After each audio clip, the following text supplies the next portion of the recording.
اور جب آپ عمرے کی نیت کریں گے نا اس وقت بھی آپ یہی دعا مانگیں گے۔ عمرے کا احرام باندھنے کے وقت جو نیت کرتے ہیں اللہم انی ارید العمرۃ فیسرھا لی وتقبلھا منی، اے اللہ میں عمرے کی نیت کرتا ہوں، اس کے لیے اس کو میرے لیے آسان فرما اور قبول فرما۔ یہی تربیت کا مقصد ہے، آج کی نشست کا یہی مقصد ہے کہ اللہ تعالیٰ آسان فرمائے اور قبول فرمائے۔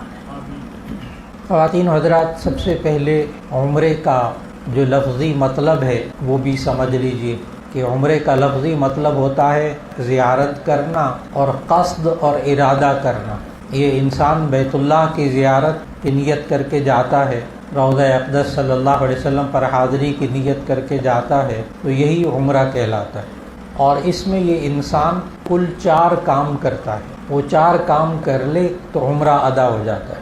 نمبر 1 احرام باندھا، احرام باندھنا یہ عمرے کے لیے شرط ہے، جیسے وضو نماز کے لیے شرط ہے، وضو کے بغیر نماز نہیں ہوتی۔ تو نمبر 1 عمرے کے لیے احرام باندھنا، اور یہ عمرے کے لیے شرط ہے۔ نمبر 2 خانہ کعبہ کا طواف کرنا، یہ عمرے میں فرض ہے۔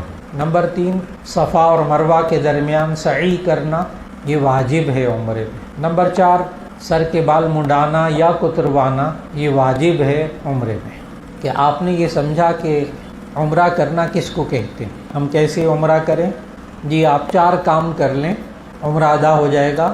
آپ احرام باندھیں، آپ طواف کریں، آپ سعی کریں صفا اور مروہ کی، آپ سر کے بال منڈائیں یا کتروائیں، الحمدللہ عمرہ مکمل ہو گیا۔ دوبارہ وہاں رہ کر عمرہ کریں گے تو بھی اسی طرح کریں گے۔